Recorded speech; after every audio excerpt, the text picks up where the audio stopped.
16 जुलाई 1945 America के new Mexico का रेगिस्तान। दुनिया का पहला परमाणु परीक्षण यानी एटम बम का टेस्ट हो रहा था, जिसे नाम दिया गया था ट्रिनिटी टेस्ट।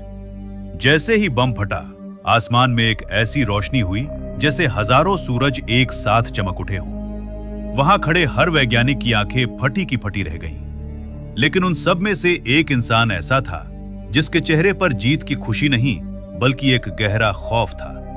वो थे इस एटम बम के जनक जे रॉबर्ट ओपेनहाइमर। उस पल जब दुनिया मॉडर्न साइंस के सबसे बड़े चमत्कार को देख रही थी, ओपेनहाइमर के होठों पर 5000 साल पुराने एक हिंदू ग्रंथ का श्लोक आ गया था। उन्होंने गीता का वो श्लोक याद किया, कालोस्मि लोकक्षय कृत प्रवृद्धो, यानी अब मैं काल हूं, दुनिया का नाश करने वाला।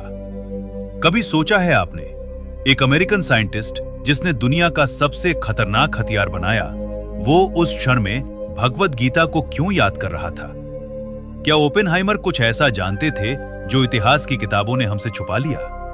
क्या उन्हें पता था कि वो पहला एटम बम बना नहीं रहे हैं, बल्कि उसे दोबारा खोज रहे हैं? आज मैं आपको महाभारत के पन्नों में दबे एक ऐसे रहस्य की तरफ ले जा रहा हूं जिसे सुनकर शायद आपके रोंगटे खड़े हो जाएं।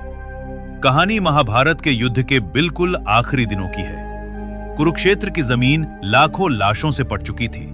कौरव हार चुके थे, लेकिन प्रतिशोध की आग में जलते हुए अश्वत्थामा ने रात के अंधेरे में एक ऐसा पाप किया जिसने सारी हदें पार कर दी। उसने पांडवों के सोते हुए मासूम बच्चों को बेरहमी से मार डाला।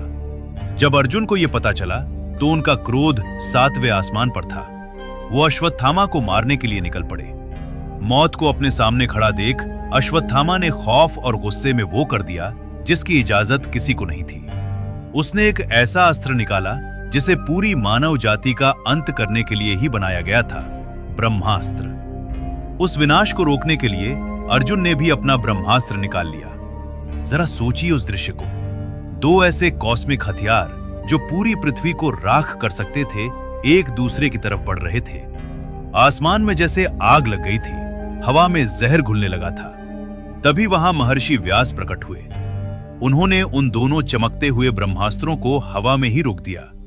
महर्षि व्यास ने कहा, मूर्खों, अगर ये दोनों अस्त्र टकराए तो ये दुनिया खत्म हो जाएगी।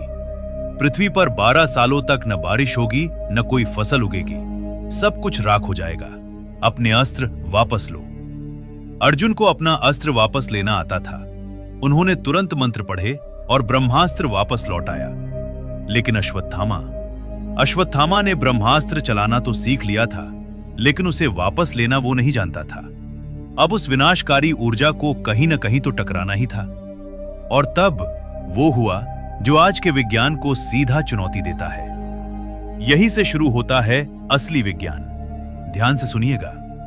महाभारत के सौप्तिक पर्व और स्त्री पर्व में उस ब्रह्मास्त्र के इंपैक्ट का जो वर्णन है, वो किसी जादू टोने जैसा नहीं लगता। वो हूबहू वैसा है जैसा आज के समय में एक न्यूक्लियर फॉलआउट यानी परमाणु हमले के बाद होता है। जब एटम बम गिरता है तो उसके रेडिएशन से क्या होता है? महाभारत में लिखा है कि ब्रह्मास्त्र के प्रभाव से लोगों के बाल और नाखून अपने आप झड़ने लगे। खाने पीने का सारा सामान जहरीला हो गया। आसमान में उड़ने वाले पक्षी अचानक अपना रंग खो बैठे और सफेद होकर जमीन पर गिरने लगे। और सबसे खौफनाक बात, गर्भवती औरतों के गर्भ नष्ट होने लगे। अश्वत्थामा ने अपने अस्त्र की दिशा बदलकर उसे उत्तरा के गर्भ की तरफ मोड़ दिया था। मॉडर्न साइंस आज हमें बताता है कि न्यूक्लियर रेडिएशन का सबसे पहला और घातक असर अनबॉर्न बेबीज और डीएनए पर ही होता है। बालों का झड़ना, नाखूनों का गिरना, जमीन का बंजर होना, जेनेटिक म्यूटेशन। 5000 साल पहले महर्षि वेदव्यास रेडिएशन सिकनेस के इन सटीक लक्षणों को इतनी बारीकी से कैसे लिख पाए? उस समय तो कोई लैब नहीं थी, कोई यूरेनियम की खोज नहीं हुई थी। क्या ये सिर्फ एक संयोग है, या फिर हमारी माइथोलॉजी दरअसल हमारा इतिहास है?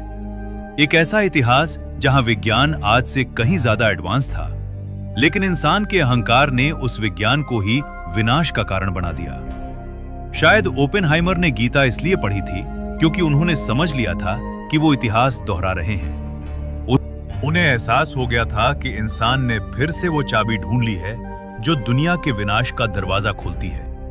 हम आज खुद को तकनीक के शिखर पर मानते हैं, हम चांद और मंगल तक पहुंच गए हैं, लेकिन महाभारत की यह कहानी हमें एक बहुत गहरा आईना दिखाती है। यह हमें याद दिलाती है कि विज्ञान चाहे कितना भी आगे बढ़ जाए, अगर उसे चलाने वाले इंसान के पास धर्म और करुणा नहीं है तो अंत में सिर्फ राख ही बचती है। सोच कर देखिएगा। और अगर आपको भी लगता है कि हमारे प्राचीन ग्रंथों का असली विज्ञान आज की पीढ़ी और दुनिया के सामने आना चाहिए, तो इस वीडियो को लाइक करें और अपने दोस्तों के साथ जरूर शेयर करें। सनातन धर्म के ऐसे ही अनसुलझे और गहरे रहस्यों से जुड़े रहने के लिए चैनल को सब्सक्राइब करना ना भूलें। मिलते हैं अगले वीडियो में।